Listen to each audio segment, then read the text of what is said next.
Hello YouTube family. तर आज मी तुमच्यासाठी घेऊन आली आहे अशी भाजी की त्याला वाटण घाटण करायची अजिबात गरज पडत नाही. फक्त कुकरमध्ये टाका आणि 3 शिट्ट्या वाजवा आणि तयार आहे आपली झणझणीत अशी भाजी. तर ती भाजी कशी बनवायची तर त्यासाठी हा व्हिडिओ शेवटपर्यंत नक्की बघा. तर चला मग रेसिपी सुरू करूया. तर त्यासाठी घ्यायचा अख्खा मूग घ्यायचा आणि मूग इथं मी 1 वाटी घेतला होता. आणि ह्या भाजीला आमच्याकडे मेदग्याची भाजी म्हणल्या जाते. मेदग्याची भाजी म्हणण्याचं कारण की आपल्याला मूग हे गाळ होईपर्यंत शिजून घ्यायचे आहे, म्हणूनच त्याला मेदग्याची भाजी बोलल्या जाते. तुमच्याकडे ह्या भाजीला काय म्हणतात ते पण मला कमेंटमध्ये नक्कीच सांगा. तर चला मग त्या भाजीसाठी लागणारं साहित्य बघूया. 1 वाटी मूग, 3 ते 4 हिरव्या मिरच्या कट केलेल्या, 1 टमाटर चिरून घ्या. नंतर लसणाच्या पाकळ्या 6 ते 7 लसणाच्या पाकळ्या घेतल्या होत्या इथं मी. नंतर इथं मूग स्वच्छ धुवून घ्या. धुतल्यानंतर हा मूग आपल्याला कुकरमध्ये शिजून घ्यायचा आहे. तर त्यासाठी कुकर लागेल. धुतलेला मूग कुकरमध्ये टाकायचा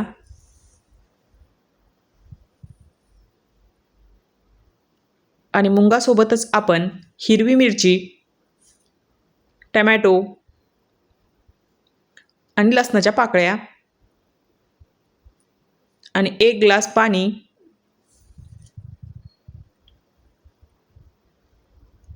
हळद, चवीनुसार हळद आणि थोडं तेल घालून व्यवस्थित त्याला मिक्स करून आपण हे सर्व शिजून घेणार. पूर्णपणे गाळ होईपर्यंत आपल्याला हे शिजून घ्यायचे आहे. तर त्यासाठी 3 शिट्ट्या काढून घेणार आपण. म्हणजे खूप सारे याला मसाले वगैरे काहीच लागत नाही. एकदम सोप्या पद्धतीने ही भाजी बनते आणि खायला तर खरंच सांगते एकदम टेस्टी होते. चला इथं मी 3 शिट्ट्या काढून घेतल्या होत्या आणि 3 शिट्ट्यानंतर असा आपला हा मूग व्यवस्थित शिजला होता. आणि सर्वात महत्त्वाची गोष्ट म्हणजे याला व्यवस्थित मॅश करून घ्यायचं आहे. आता आपल्याला पूर्णपणे व्यवस्थित मॅश करून घ्यायचं.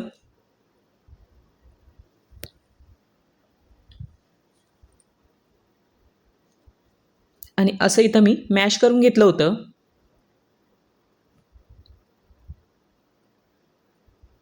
टमाटो, मिरची व्यवस्थित मॅश करून घ्यायची.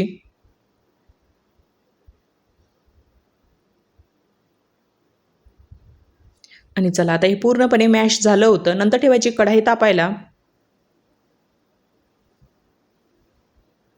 कढाई गरम झाली की तेल घालायचं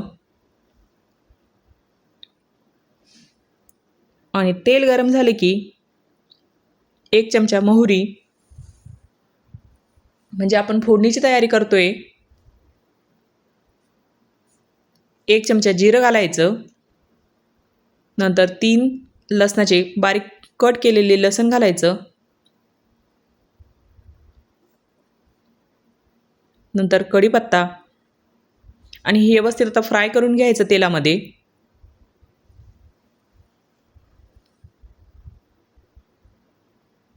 आणि हे व्यवस्थित फ्राय झाले की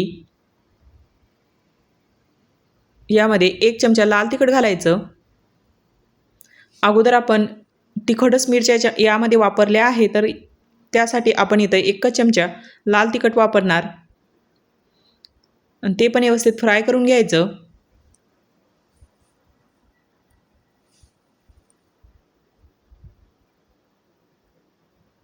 आणि हे व्यवस्थित फ्राय झाले की त्यामध्ये थोडं पाणी घालायचं आणि 2 ते 3 सेकंद फक्त शिजून घ्यायचं आहे आपल्याला.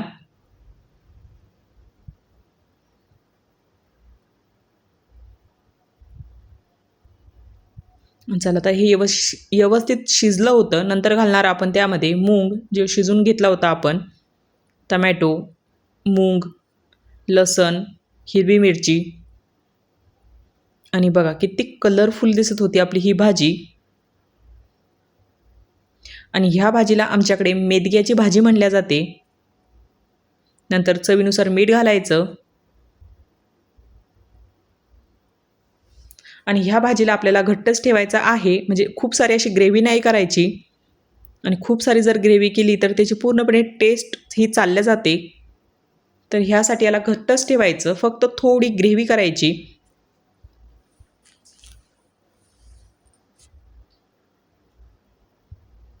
आणि चला आता एक 6 ते 7 मिनटं आपल्याला ह्या भाजीला उकळून घ्यायचं आहे आता.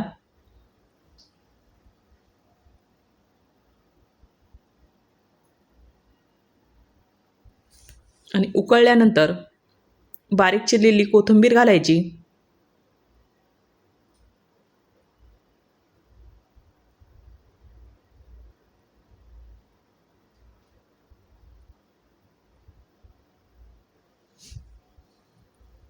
तर अशी झणझणीत कमी साहित्यामध्ये आणि कमी वेळेमध्ये ही भाजी तयार होते आणि खायला तर याची टेस्ट अप्रतिम लागते. एकदा नक्की ट्राय करा.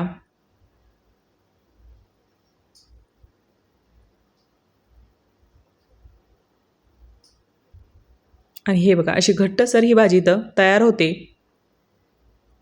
आणि तुम्ही याला चपाती, भात, भाकरीसोबत खाऊ शकतात. भातासोबत पण छान लागते. आणि मुलांना शक्यतो भात आणि ही भाजी द्या, म्हणजे खूप पौष्टिक आहे मुलांसाठी पण.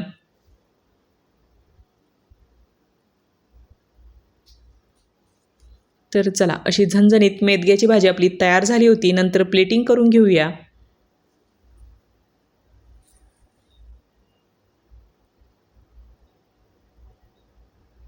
इथं मी प्लेटिंग करून घेतली.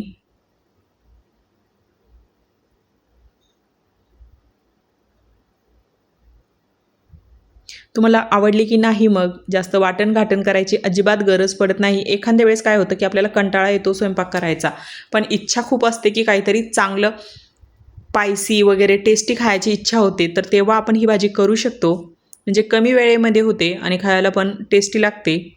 तर नक्कीच ट्राय करा.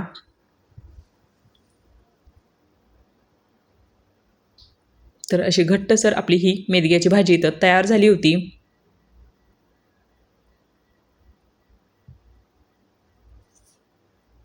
नंतर इकडं मग जेवणाची पण तयारी करून घेतली.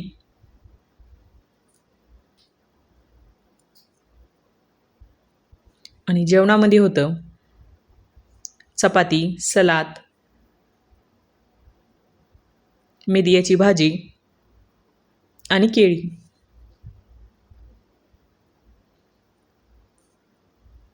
मग तुम्हाला ही रेसिपी कशी वाटली कमेंटमध्ये मला नक्कीच सांगा.